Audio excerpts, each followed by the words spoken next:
ગીર સોમનાથ જિલ્લો કે જ્યાં વેરાવળના આદરી અને વાવડી ગામે ભાજપ દ્વારા આયોજિત ચૂંટણી સભામાં પ્રદેશ ભાજપ પ્રમુખ જગદીશ વિશ્વકર્માએ સોમનાથના કોંગ્રેસના ધારાસભ્ય વિમલ ચુડાસમા પર આકરા પ્રહારો કર્યા।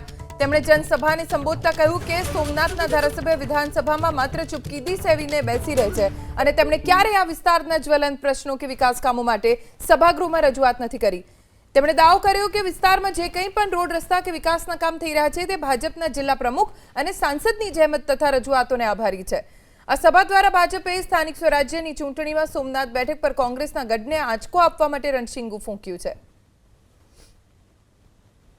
તમારા ધારાસભ્ય પેલી મૂંગી માં બેહે એમ વિધાનસભામાં આગળની બેંચમાં બેઠા હોય એક હરફ શબ્દ આખા વિધાનસભાના સત્ર શિવાદિર દરમિયાન એક શબ્દ પોકારતા નથી કે મારી ગીર સોમનાથની મારી આ વિધાનસભામાં આ વસ્તુની જરૂર છે।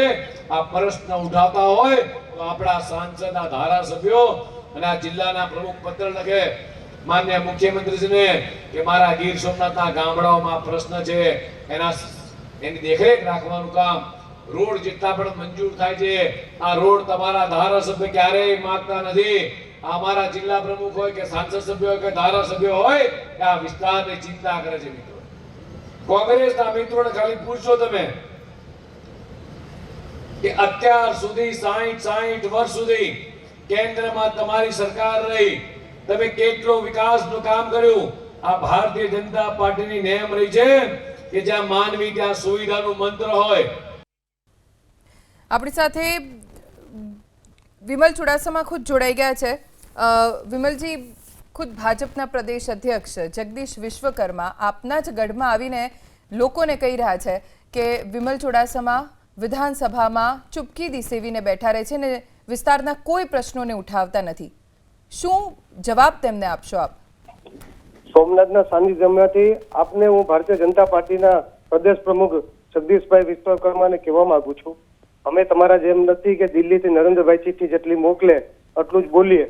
અમે તો સ્વતંત્ર રીતે લોકોની વાત કરવા વાળા વ્યક્તિઓ છે અને જગદીશભાઈને આપના માધ્યમથી હું ચેલેન્જ આપું છું કે આપને આટલું બધી વાત કરવાનો શોખ હોય તો આ મુખ્યમંત્રી અને આપ વિધાનસભા લાઈવ કરાવો, તેનાથી ખબર પડે કે કોણ ક્યાં કેટલું બોલે છે અને તમે બધા તમને જે ચિઠ્ઠી જે કમલમમાંથી આપે છે એટલું તમે બોલતા હોય છે। અને આપના માધ્યમથી જગદીશભાઈને અને આ સરકારને હું કહેવા માંગુ છું કે વિધાનસભા લાઈવ કરાવો જેનેથી ખબર પડે આ વિસ્તારના લોકોને કે કોણ કોણ બોલે છે। બાકી મારું ઇન્સ્ટાગ્રામ, ફેસબુક અને મીડિયામાં સૌથી વધારે વિધાનસભામાં પ્રશ્ન કરવાનો હું છે વિમલ ચુડાસમા, સોમનાથનો ધારાસભ્ય। અને તમારા મંત્રીઓ પ્રશ્નના જવાબ પણ નથી દઈ શકતા તો એવા મંત્રીઓને કામ કરો, રાજીનામા લેવડાવો એવું હું આપને કહેવા માંગુ છું। વિમલભાઈ, સોમનાથ એટલે જગ પ્રખ્યાત છે। જગદીશ વિશ્વકર્માએ તો એવો પણ દાવો કર્યો છે કે ત્યાં જે વિકાસ થયો છે આપના વિસ્તારમાં વિકાસ એ સાંસદ અને ભાજપ સરકારના કારણે થયો છે। કોંગ્રેસના ધારાસભ્યએ તો કંઈ કર્યું જ નથી વિકાસ કાર્યમાં। કોંગ્રેસના ધારાસભ્યોએ કામ કર્યું એટલે જગદીશભાઈને એક આદરી જેવી જિલ્લા પંચાયતની સીટમાં પ્રચાર કરવા માટે ગુજરાતના પ્રદેશ પ્રમુખને આવવું પડે। અહીંયા સંપૂર્ણ રીતે 26 તારીખના રોજ તાલુકા પંચાયત, જિલ્લા પંચાયત અને નગરપાલિકામાં ભાજપનું સુપડો સાફ થવાનો છે એટલે એક ઇજ્જત રહી જાય એના માટે પ્રદેશ પ્રમુખ સીટ બચાવવા માટે એક જિલ્લા પંચાયતની સીટમાં એને આવવું પડતું હોય તો પરિસ્થિતિ તમે સમજી લો। આભાર વિમલભાઈ, એબીપી અસ્મિતા સાથે વાત કરવા માટે।